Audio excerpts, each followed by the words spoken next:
Video చూసేటటువంటి మిత్రులందరికీ నమస్తే. చరిత్రలో నిలిచిపోయే నోటిఫికేషన్ ఇది. గత 4 సంవత్సరాలుగా పరిష్కారం దొరకని ప్రశ్నలా మిగిలిపోయినటువంటి నోటిఫికేషన్ వల్ల నష్టపోయింది కేవలం 37,000 మంది అభ్యర్థులే కాదు, వారి మీద నమ్మకాలు పెట్టుకున్నటువంటి 1,11,000 మంది కూడా. వారి యొక్క తల్లిదండ్రులు అయి ఉండొచ్చు, అన్నదమ్ములు అయి ఉండొచ్చు, అక్క చెల్లెలు అయి ఉండొచ్చు, లేదా భార్య భర్త అయి ఉండొచ్చు.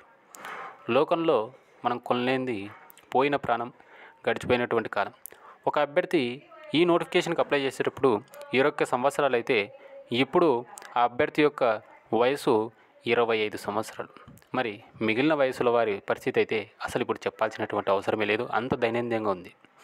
రాసిన ఉద్యోగానికి రిజల్ట్స్ రాక, నెక్స్ట్ పడే ఉద్యోగాలకు వయోపరిమితి సరిపోక, తల్లిదండ్రులకు చెప్పలేక, బయట వాళ్ళ చూపులకు ఓర్వలేక బిక్కుమంటూ బతికేటటువంటి కానిస్టేబుల్ అభ్యర్థుల సంఖ్య వేలల్లో ఉంటుంది. మరి మహిళా అభ్యర్థుల పరిస్థితి మరి దారుణంగా అయిపోయింటుంది. బోర్డు మంచిగా పోతుంది, అంతా సజావుగా జరుగుతుంది అని మనం ఇలా అనుకున్నప్పటికీ కూడా ఇలా ఎన్ని వాయిదాలు చూస్తారో ప్రభుత్వ పెద్దలు కూడా ఒకసారి ఆలోచన చేయండి. ఇలా సంవత్సరాలు ఒక నోటిఫికేషన్ ఇలాగే సాగదీస్తూ పోతే నెక్స్ట్ ఇచ్చేటటువంటి నోటిఫికేషన్కు అభ్యర్థులు ఆసక్తి చూపుతారా లేదా అని. వద్దురానైనా ఈ నోటిఫికేషన్కు ప్రిపేర్ అయ్యే బదులు బఠానీలు నమ్ముకుని బతకడం బెటరు.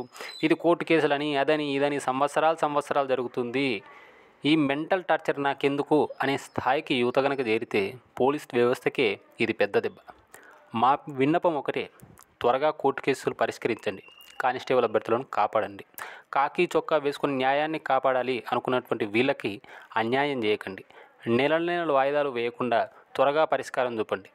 చూసేటటువంటి ప్రతి ఒక్కరూ కూడా లైక్ చేయండి, మీ బాధను కామెంట్ రూపంలో తెలపండి.